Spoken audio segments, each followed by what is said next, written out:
नमस्कार, capital TV देख रहे हैं आप। मैं हूं आपके साथ हर्ष भारद्वाज। एक बार फिर से आपका बहुत बहुत स्वागत है बात पते की में। और बात पते की में बात करेंगे महिला आरक्षण बिल की, जो कल लोकसभा में गिर गया। लेकिन बीजेपी लगातार समाजवादी पार्टी के खिलाफ प्रोटेस्ट कर रही है, कांग्रेस के खिलाफ प्रोटेस्ट कर रही है। अपर्णा यादव जो बीजेपी नेता हैं और उनकी तरफ से समाजवादी पार्टी का झंडा जलाया गया, साथ ही साथ कांग्रेस पार्टी का झंडा भी जलाया गया, जिसके बाद कांग्रेस पार्टी और समाजवादी पार्टी उग्र हो गई है और अपर्णा यादव का पुतला फूंका जा रहा है।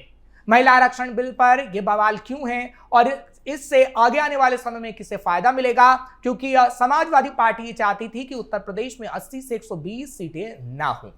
आखिर क्या है इस सीट का समीकरण, और बात महिला आरक्षण बिल की करेंगे, किसका फायदा होने जा रहा है। तीन खास मेहमान इस वक्त मेरे साथ जुड़े हुए हैं। राम श्रीवास्तव जी हैं, डॉक्टर राम श्रीवास्तव जी राजनीतिक विश्लेषक के तौर पर। राम जी, आपका बहुत बहुत स्वागत है एक बार फिर से कैपिटल टीवी पर बात पते की शो में। अवरल साहब आपका भी बहुत बहुत स्वागत कर रहा हूं, बीजेपी के लीडर हैं आप, आपका भी बहुत बहुत स्वागत एक बार फिर से। आपने समय निकाला कैपिटल टीवी के लिए, बहुत बहुत स्वागत। आपका भी खत्री साहब बहुत बहुत स्वागत। आप डॉक्टर निखिल खत्री हैं, समाजवादी पार्टी के प्रवक्ता हैं, आपने समय निकाला, आपका बहुत बहुत स्वागत। आप तीनों का स्वागत करते हुए सवाल मैं आपसे ले रहा हूं निखिल खत्री साहब, क्योंकि समाजवादी पार्टी इस वक्त हल्ला बोल कर रही है। उत्तर प्रदेश से लेकर पूरे देश के अंदर कांग्रेस पार्टी और समाजवादी पार्टी ने बिल का विरोध किया, लेकिन तर्क ये दिया कि महिला आरक्षण बिल का विरोध नहीं करते हैं, हम परिसीमन का विरोध करते हैं। लेकिन सवाल तो है ना कि जो नैरेटिव गया महिलाओं में कि आप महिला आरक्षण बिल का विरोध कर रहे हैं, और कहीं ना कहीं शाह की वो रणनीति कामयाब हो गई, जो सदन के अंदर उन्होंने कहा कि एक बार फिर से जैसे वाजपेयी की सरकार में इस बिल को फाड़ा गया था, एक बार फिर से समाजवादी पार्टी ने इस बिल को पूरी तरीके से नकार दिया। खत्री साहब, सबसे पहले अगर हम बात बिल की करें तो साफ तौर पर एक बात आ जानी चाहिए कि कैसे हर चीज प्रोसेस में होनी चाहिए। 23 में हमने देखा था कि कैसे बिल पास हुआ था, सभी विपक्षी दलों ने इस बिल को पास कराया था। पर इस समय अगर हम स्टैटिक्स की लें तो स्टैटिक्स में इस समय क्या है, पहले जनगणना होनी चाहिए थी, फिर जातिगत जनगणना होनी चाहिए, उसके बाद आरक्षण होना चाहिए था, उसके बाद परिसीमन कर लेते, कोई बड़ी बात नहीं थी। पर सरकार इतनी जल्दबाजी क्यों कर रही है, हम तो समझ नहीं पा रहे हैं।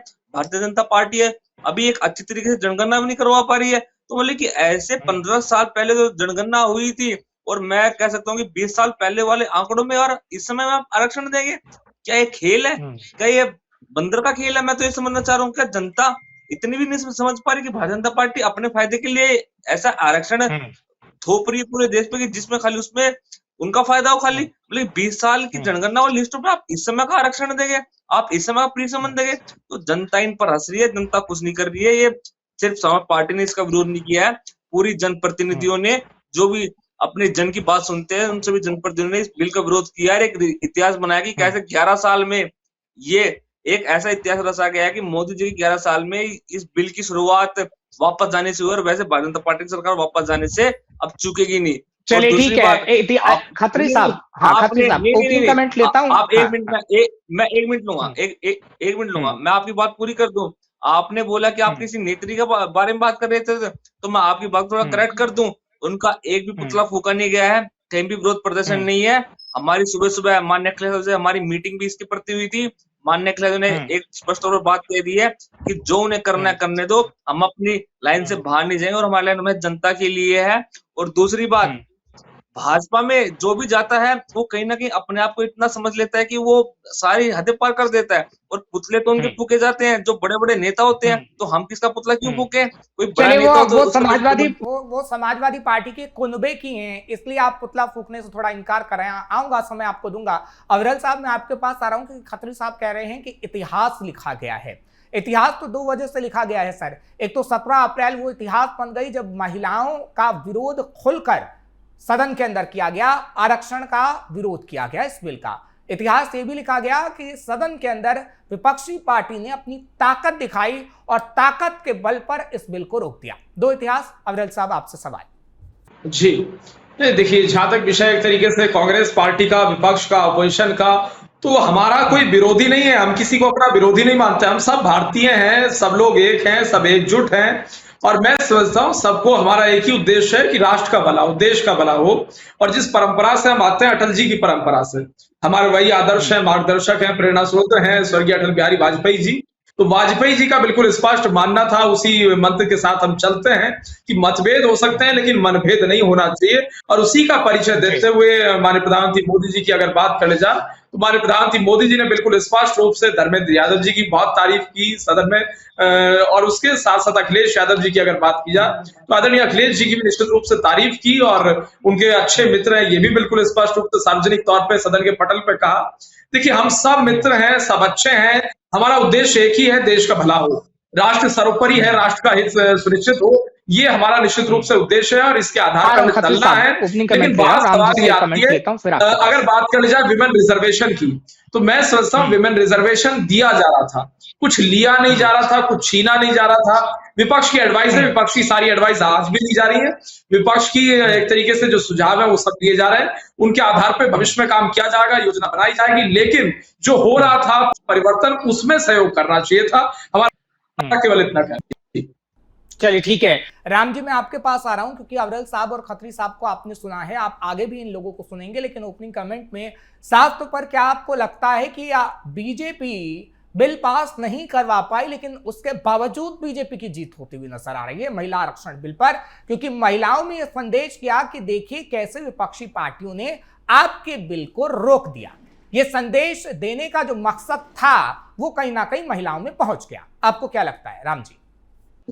हर्ष जी, देखिए, इसके पहले भी अपनी जब चर्चा हुई थी इस मुद्दे पर तो मैंने यही कहा था कि एक मैच्योर्ड कूटनीतिक के तौर पर सरकार ने इस बिल को ये जानते हुए कि इसका पास होना कठिन है फिर भी इसको सदन पर पटल पर रख दिया था।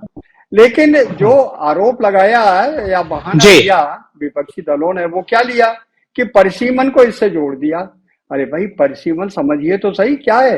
परिसीमन जो होता है ये आयोग होता है और संविधान के अनुसार समय समय पर वो लोकसभा की, विधानसभा की, सांसदों की और विधायकों की क्षेत्र की सीमांकन करता है, आबादी के आधार पर करता है।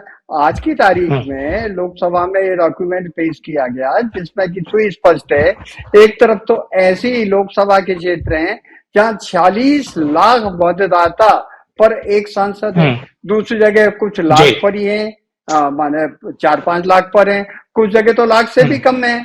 तो इससे एक असमानता नजर आती है कि ये बात अपनी जगह बिल्कुल सही है कि 46 लाख मतदाताओं को एक अगर सांसद प्रतिनिधित्व करता है, क्या 40 लाख लोगों की बातें वो सुनेगा, उनकी समस्याएं समझेगा? इस विसंगति को दूर करने के लिए परिसीमन बिल लाया गया है और संख्या बढ़ाई गई है। संख्या इसलिए बढ़ाई गई है जिससे कि आरक्षण जिनका हो, लेकिन कुछ विरोधी दलों का कहना ये था कि इसमें अल्पसंख्यकों को आरक्षण देना चाहिए। अरे, धर्म के आधार पर तो आरक्षण दिया ही नहीं जा सकता, ये संविधान में लिखा हुआ है। ये कोई सत्ता पक्ष की बात नहीं कर रहा हूं मैं, एक विश्लेषक के रूप में, सामान्य नागरिक के रूप में ये बता रहा हूं। नहीं, और ये बात ठीक भी है ना राम जी, क्योंकि देखिए अमित शाह की बात भी नहीं करता हूं मैं, क्योंकि शाह साहब ने भी ये कहा सदन के अंदर की धर्म के आधार पर नहीं दिया जा सकता, और संविधान के अंदर तो ये है ना कि आप धर्म के आधार पर किसी को आरक्षण नहीं दे सकते हैं। खत्री साहब, अब आपके पास आता हूं क्योंकि अब अगर किसी की बात अगर सही नहीं लगती है तो आप लोग टोक सकते हैं। खत्री साहब, सवाल बड़ा है क्योंकि 2014 में भी आपने देखा कि कैसे माफ करिएगा, मुलायम सिंह यादव की तरफ से जो बात कही गई थी कि लड़कों से गलतियां हो जाती हैं, कंगना रनौत हो या तमाम बीजेपी की महिला सांसद हो, मीडिया के सामने इस बात को कह रही हैं कि अखिलेश यादव ना तो महिलाओं का सम्मान करना जानते थे, ना मुलायम सिंह यादव ने कभी महिलाओं का सम्मान किया। दूसरा, वाजपेयी सरकार में हमने देखा कि समाजवादी पार्टी पीछे से समर्थन तो कर रही थी, आरजेडी उस वक्त पूरी तरीके से समर्थन में थी इस बिल को लेकर, लेकिन समाजवादी पार्टी ने कहीं ना कहीं इस बिल का पूरी तरीके से विरोध किया था, खंडन किया था और इस बिल को फाड़ा था। और तो और कानून मंत्री थम्बी दोरई थे, उनकी कमीज तक फाड़ दी गई थी। तो आप बिल का समर्थन कर रहे हैं या नहीं कर रहे हैं, क्लियरिटी तो दीजिए। आप अभी कह रहे हैं कि परिसीमन का हम लोग विरोध कराएं, लेकिन महिला आरक्षण बिल के बारे में तो कुछ क्लियरिटी दीजिए ताकि समझ में आए महिलाओं को। खत्री साहब, सबसे पहले आपने भी कुछ बात बोली थी, तो कम से कम मैं तो एक छोटी सा सुझाव देना चाह रहा हूँ। दुनिया चांद पर चली गई, आप पता नहीं कौन से साल में आप देश को पीछे धकेलने का काम कर रहे हैं, भारतीय जनता पार्टी के लोग भी और कहीं ना कहीं कुछ मीडिया के हमारे साथी भी। तो ऐसे नहीं होने नहीं चाहिए। 2014 में मुलायम सिंह यादव ने कहा था या नहीं कहा था? अब मैंने ये कहा कि कंगना रनौत ने ये सवाल किया, मैं आपको पूरा मौका दूंगा, लेकिन आपने अगर हम पे सवाल उठाया है, आपने सवाल उठाया तो उसका जवाब भी तो लीजिए। 2014 में मुलायम सिंह यादव ने कहा था, नहीं कहा था कि लड़कों से गलतियां हो जाती हैं जब दुष्कर्म पे सवाल किया गया? मीडिया की दिक्कत तो यही है, मीडिया की। बोलता किसी को आप अपने ऊपर खुद ले लेते हैं। दिक्कत मीडिया की यही है। आप एक बहुत अच्छे मीडिया के, मैं कह सकता हूँ, सहपाठी हैं, पर कम से कम बातों को समझना चाहिए। और दूसरी बात, ठीक है, आपने मीठा कटाक्ष बहुत कर लेते हैं आप। नहीं, आरक्षण की तो आरक्षण की बात तो हम भारतीय जनता पार्टी से पूछना चाह रहे हैं। अभी तक कितनी सीटें अभी तक उन्होंने लोकसभा चुनाव में महिलाओं को दी थी, बता नहीं पाएंगे। 14% जहां पे समाज पार्टी ने 20% दी थी, वहां पे इन्होंने 14-15% दी थी। और हमारा देश महिलाओं में जो राजनीतिक भागीदारी है, वो अगर आप नॉर्वे की देखेंगे, स्वीडन की देखेंगे तो 40% है, और हमारे देश की 15% भी नहीं है, 12% कुछ है। ये भागीदारी करवाना चाह रहे हैं तो सिर्फ और सिर्फ ये जनता को बरगलाएंगे। और जनता ने इस बार देखा है कि 21 यूटीज एंड स्टेट में जहां आपने कितने अभी, अच्छा ठीक है, एक मिनट सर, हाफिज साहब माफी चाहता हूँ, टोक रहा हूँ, फिर आप मेरे पे सवाल खड़े कर देंगे। एक बात मुझे सही नहीं लगी इसलिए टोक रहा हूँ। ठीक है, अवरेल साहब इस बात का जवाब जरूर देंगे। खत्री साहब एक मिनट, ठीक है, खत्री साहब आपने कहा कि बीजेपी की कितनी भागीदारी है पार्टी में महिलाओं की। मैं आपसे पूछता हूं, जब लोकसभा चुनाव हुए तो कितनी भागीदारी थी? आपने तो इतनी सीटें जीत ली। जब विधानसभा चुनाव हुए 2017 से पहले की बात करता हूं, तो महिलाओं को कितनी भागीदारी थी? आंकड़ा है आपके पास? बताएंगे, मैं बताऊं कितनी भागीदारी थी, कितनी महिलाओं को उतारा था?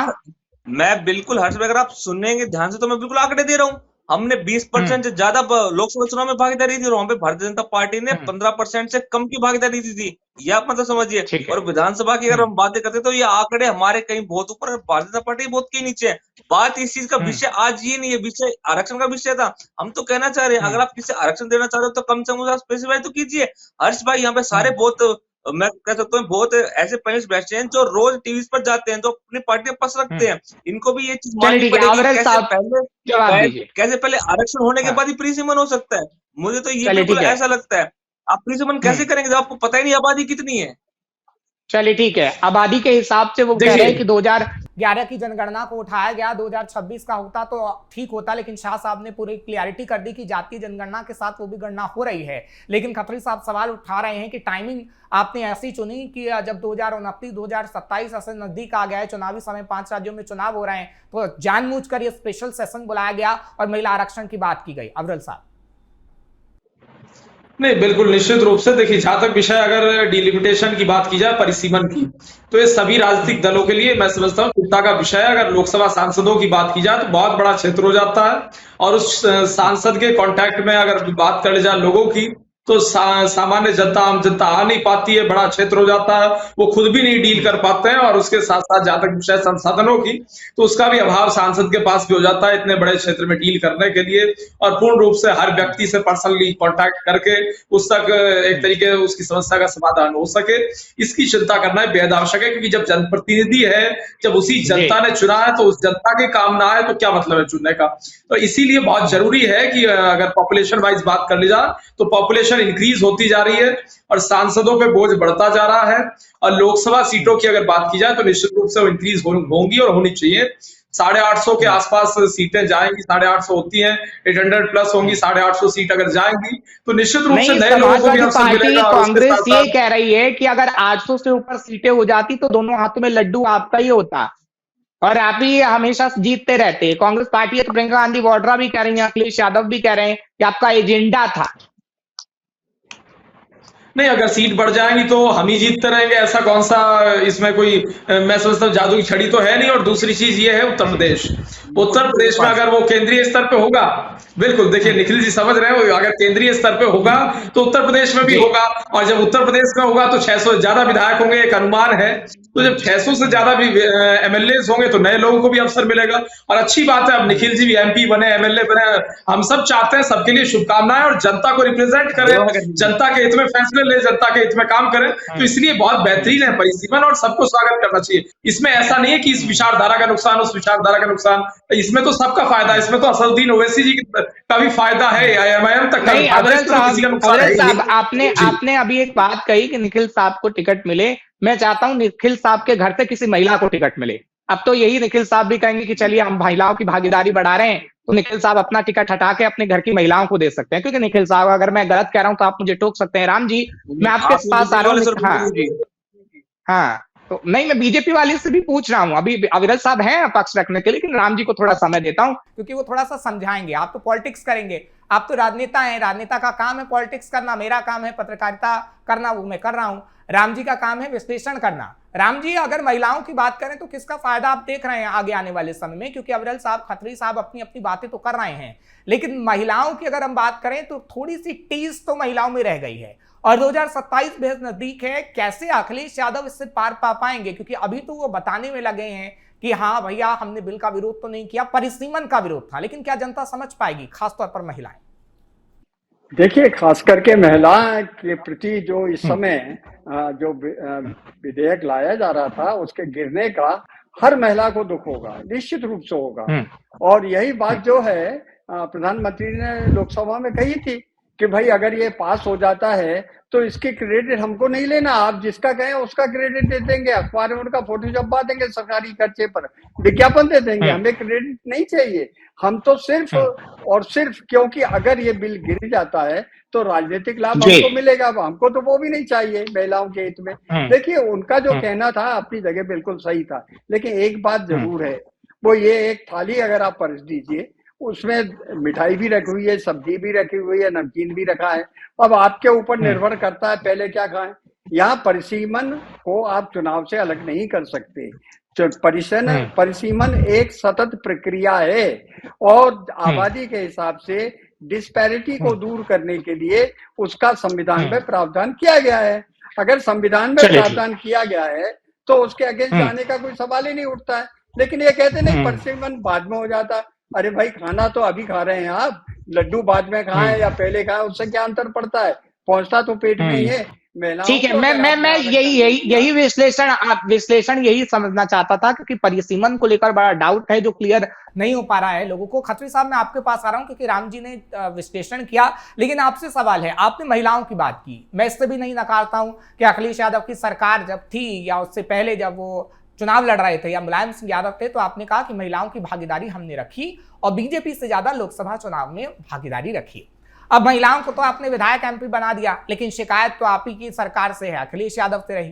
पूजा पाल का नाम तो आप जानते ही होंगे, आज तक वो लगातार रो रही हैं कि आप की सरकार में मुझे इंसाफ नहीं मिला और आप की कहीं ना टिकट तो आपने दे दिया ऐसी महिलाओं को, लेकिन आप महिलाओं के साथ इंसाफ कहाँ कर रहे हैं? वो आज तक कहती हैं कि अपने पति के लिए इंसाफ मांगा तो अखिलेश यादव ने भगा दिया, कभी जगह नहीं दी। हर्ष भाई, अगर आप मुझे 1 मिनट देंगे तो मैं पूजा पाल जी पर पूरा आपको विश्लेषण कर दूंगा। अगर आपने पूजा पाल जी की बात करी तो पूजा पाल जी की उम्र मैं समझता हूँ कम से कम 40 साल तो ऊपर होगी, या कोई 10 साल की तो कोई उम्र है नहीं। उन्हें कुछ समझना हो, जिस पार्टी से वो विधायक बने, जिस पार्टी ने उनको सम्मान बस 1 मिनट माफी चाहता हूँ, टोक रहा हूँ, 1 मिनट में आपको पूरा टाइम दूंगा। नहीं, मैं आपको 1.5 मिनट दूंगा बस। ये महिलाओं की उम्र पर थोड़ा टिप्पणी करेंगे तो फिर नाराज हो जाएंगी। अभी तो आरक्षण बिल पर नाराज हैं, ठीक है? अब आगे करिए। मतलब महिलाओं की उम्र पे मैंने टिप्पणी नहीं की है, मैंने एक स्पेसिफाइड पर टिप्पणी की है। जो आपने मुझे बात की है, मैंने खाली उस पर टिप्पणी की है और ये बात पूरी तथ्य के साथ है। मेरा कहने का मतलब ये है, जिस पार्टी ने उनको सम्मान दिया, उनको हक दिया, अब इतने में ज्यादा ओपोनेंट कोई विधायक हो जाए, वो विधायक अपने आप को मुख्यमंत्री समझने लग जाए, कोई पार्टी लाइन से बाहर जाए। पार्टी लाइन हमेशा कैसी रही है कि हमेशा जो जन विरोधी भारतीय जनता पार्टी की नीति रही है, सरकार की नीति रही, उसके खिलाफ हमेशा पार्टी ने मोर्चा खोला है। पर कहीं ना कहीं अगर वो सत्ता के साथ मिल जाती है तो बिल्कुल साफ तौर पर हमें रोज दिखता है। तो पूजा पाल जी की हम बात तो करे ना करे, वो तो एक बराबर है। वो तो कैसे अपनी लाभ के लिए, अपने पर्सनल लाभ के लिए वो ऐसे दल बदल रही है, इसकी तो कोई बड़ी बात नहीं है। तो ये बात, लेकिन बदला तो नहीं है ना अभी दल, बदला नहीं। जिस विधायक ने आज तक ना कोई धरना दिया महंगाई पर, बेरोजगारी पर, पढ़ाई पर, शिक्षा पर, कोई भी धरना नहीं दिया, कोई प्रदर्शन नहीं किया हो, तो हम उनसे क्या उम्मीद रखते हैं?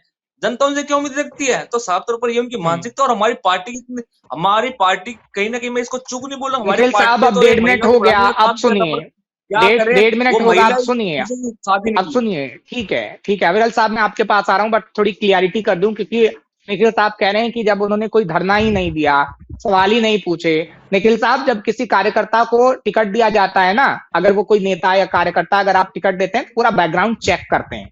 तो अखिलेश यादव ने भी पूजा पाल का बैकग्राउंड चेक किया होगा कि जमीनी कार्यकर्ता कैसी है। विधायक बनने के बाद बोला, विधायक बनने के बाद बताइए।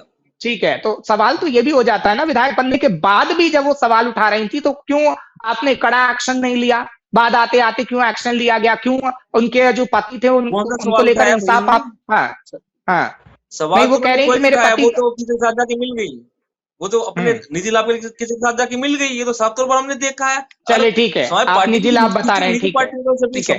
पूजा पाल सुन रही है कि आपने निजी पाल एक निजी बहन को जो सम्मान दिया, कि आप उस पर बात नहीं करेंगे? उन्होंने प्रदेश अध्यक्ष समाज पार्टी ने नामित किया, क्या फूलन देवी जी को आप आदर्श नहीं मानते? हम आदर्श मानते हैं, भारतीय जनता पार्टी के लोग उन्हें आदर्श नहीं मानते हैं, हमारे कभी उनका सम्मान नहीं करते। माननीय अखिलेश यादव ने फूलन देवी जी की बहन को प्रदेश अध्यक्ष बनाकर पिछड़ों के और दलितों के और के, चलिए ठीक है, आप तो मायावती को भी आदर्श मानते हैं गठबंधन के लिए सिर्फ। ठीक है अविरल साहब, मैं आपके पास आ रहा हूँ, खत्री साहब के सवालों का जवाब दीजिएगा। कई सवाल वो कह रहे हैं कि देखिए, पूजा पाल का आपने नाम लिया, तो पूजा पाल तो अपना हित चाहती है बीजेपी में, बीजेपी टिकट दे रही है क्या पूजा पाल को? अविरल साहब, नहीं, देखिए, मैं उस विषय में बिल्कुल नहीं जाना चाहूंगा, और उसके साथ साथ समाजवादी पार्टी का भी किसी रूप में मैं उस विषय में बोलना नहीं चाहूंगा। मेन विषय आज का क्या है? मेन विषय ये है कि एक तरीके से प्रॉब्लम क्रिएटर कौन है? प्रॉब्लम क्रिएटर है कांग्रेस पार्टी। अब कांग्रेस पार्टी ने नॉर्थ और साउथ का डिवाइड की जो बात की, कहा उत्तर भारत अलग हो जाएगा, दक्षिण भारत अलग हो जाएगा। मैं समझता हूं इस तरीके से एक नैरेटिव फैलाने का और जनता को भ्रमित करने का प्रयास कांग्रेस के द्वारा किया गया। और अब मुझे ठीक है, लेकिन अविरल साहब, ठीक है, आप कांग्रेस का जिक्र कर रहे हैं, लेकिन सर दोनों पार्टी का जिक्र करना होगा, क्योंकि अगर बात मुस्लिमों की हुई है और समाजवादी पार्टी ने यह कहा है कि आरक्षण में मुस्लिम महिला क्यों नहीं, तो सवाल तो वाजिब है, क्योंकि देखिए कम नहीं होता है। लोकसभा चुनाव में जो सीटें ज्यादा अखिलेश यादव ने पाई है, सदन के अंदर वो पहुंचे हैं, आगे आने वाले समय में 2027 में वो नुकसान पहुंचा सकते हैं। और मुस्लिमों का वोट तो उन्हें एक मुश्त गया है लोकसभा चुनाव में, लेकिन अलग अलग जातियों का वोट भी अगर गया तो आप ही को नुकसान होगा। इसलिए मैं कह रहा हूं कि दोनों पार्टियों का जिक्र करें। देखिए, हम फायदा नुकसान देख के किसी रूप में कुछ नहीं करते। हमारा उद्देश्य एक है, जनता का भला। और अखिलेश जी का जहां तक विषय है, समाजवादी पार्टी का जहां तक विषय है, इनका जो विषय है, जो अपना विषय रख रहे हैं, जो ये एडवाइस दे रहे हैं, जो ये सुझाव दे रहे हैं मुसलमान के विषय पे, अल्पसंख्यक के विषय पे, महिला के विषय पे, या किसी भी विषय पे, हर सुझाव को हमारे द्वारा एक्सेप्ट किया जा रहा है, लिया जा रहा है। उसमें क्या आवश्यक हो सकता है, क्या परिवर्तन देश में हो सकता है, उस आधार पर हमारी सरकार काम करती है। लेकिन जो मैं समझता हूँ परिवर्तन लाया जा रहा था विमेंस को रिजर्वेशन देने के संबंध में, उस चीज को एक्सेप्ट करना चाहिए था, क्योंकि वो बहुत अच्छा था जी।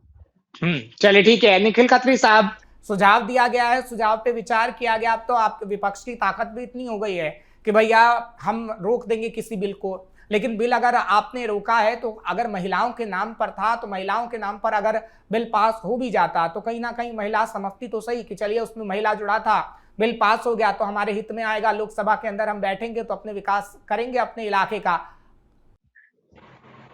सबसे पहले हमारे साथ जो अविरल मलिक जी बैठे हैं, ये बहुत ही सदैव वक्ता है, हर बातों को बहुत अच्छी तरह से क्लैरिफाई करते हैं। इन्होंने एक बात को क्लैरिफाई किया, अगर विपक्ष ने कुछ सुझाव दिया तो सत्ता पक्ष वाले सुझाव को देखेंगे, मानेंगे और आगे जाके कुछ मॉडिफिकेशन जो बिल में है वो करेंगे या कुछ और करेंगे।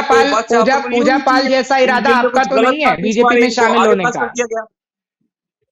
पूजा पाल जैसा इरादा आपका तो नहीं है?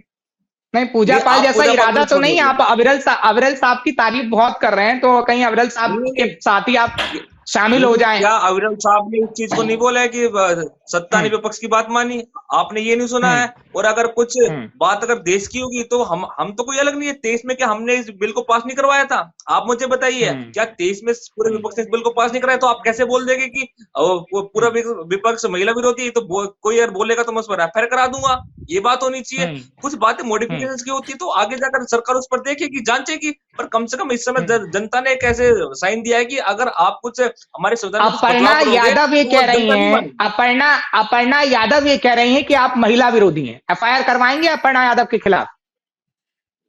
भैया अपर्णा यादव कुछ बोले, हमें उससे कोई मतलब नहीं है। हर वो भारतीय आपने जनता बोला पार्टी की कोई नीति है, आपको भारतीय जनता कहेगा पार्टी की कि महिला विरोधी है तो आप एफआईआर दर्ज करवाएंगे। अपर्णा यादव ने खुला बोला है, बयान है, जलाते हुए झंडे को बोला है कि यह महिला विरोधी अखिलेश यादव है, करवाइए एफआईआर, एफआईआर करवाइए अरे और भैया, लाइव डिबेट में नहीं बोलिए। नहीं नहीं नहीं नहीं नहीं नहीं हर्ष भाई, आप अगर अपर्णा यादव जी को पता है वो कौन सी पारिवारिक सदस्य से आते हैं, ये आपको पता है। और दूसरी बात, हर परिवार में कुछ दुशासन शकुनी जैसा होता है, अगर आप उन पर ध्यान दोगे तो आप आगे कैसे बढ़ोगे? मैं तो समझ नहीं पा रहा, दुशासन और चलिए शकुनियों को ठीक आप है, पीछे छोड़ दीजिए, अब आप पूरे शकुनी परिवार पर को आ गए बांटा हैं। है। चलिए ठीक है, चलिए ठीक। अविरल साहब, मैं राम जी के पास जाऊं, थोड़ा समय कम है, फटाफट से खत्री साहब का जवाब पसंद आया आपको, या फिर आप खत्री साहब को अपनी पार्टी में ले रहे हैं? वो कह रहे हैं कि भैया अविरल साहब बड़ा अच्छा बोलते हैं, अविरल साहब की तारीफ बहुत कर रहे हैं वो।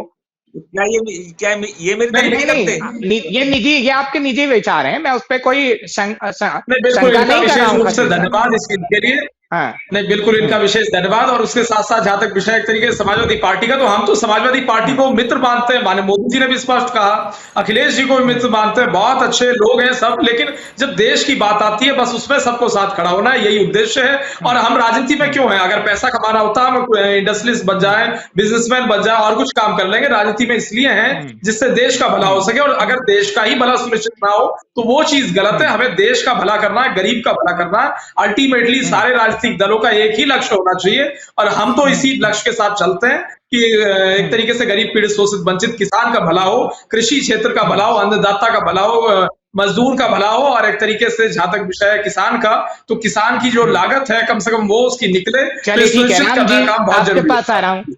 दोनों अभी मौजूद हैं यहाँ पर, और देखिए दोनों एक दूसरे की पार्टी में सम्मिलित हो जाए, इसमें कोई दो राय नहीं है। आयराम गैराम की तस्वीर तो आपने देखी है, लेकिन फंस हम जाते हैं सर। सवाल हम पूछते हैं, आप तो वरिष्ठ पत्रकार हो के फिर राजनीतिक विश्लेषक के तौर पर अब बैठ रहे हैं। सवाल पूछेंगे तो पार्टी कहीं ना कहीं हमसे ही सवाल पूछ लेगी कि भैया आप उस पार्टी के तो नहीं है।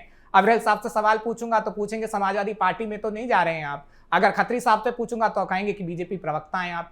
राम जी, अगर मैं महिलाओं को लेकर बात करूं, खास तौर पर सीधा एक स्पष्ट संदेश दीजिएगा जनता को, या विश्लेषण आप जो करें, तो इस बार 2027 में महिलाओं का वोट किसे मिल रहा है?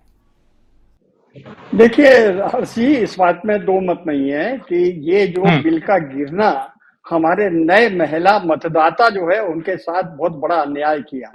वो बहुत उत्सुक हैं, जो कॉलेज में पढ़ने वाली लड़कियां हैं, जो अभी अभी नए मतदाता बन रही हैं, उनको एक ऑप्शन था कि भविष्य में वो देश की सेवा करने के लिए लोकसभा राज्यसभा में जल्दी से जल्दी जा सकें। उनके लिए कुठाराघात किया गया है। किनके द्वारा किया गया है? जो सत्ता को अपनी बपोती समझते हैं, ऐसे लोग राजनीतिक वैमनस्यता के कारण उन्होंने इसका विरोध किया है। अन्यथा चलिए ठीक है, खत्री साहब अब इससे अपने पे मत ले लीजिएगा। वो सभी को कह रहे हैं कि जो अपनी बपौती समझते हैं, अपने पे मत लीजिएगा कि समाजवादी पार्टी पे कटाक्ष किया। इसके साथ आपका बहुत बहुत शुक्रिया खत्री साहब, आप मेरे साथ जुड़े, समय इतना ही था। अविरल साहब आपका भी बहुत बहुत शुक्रिया।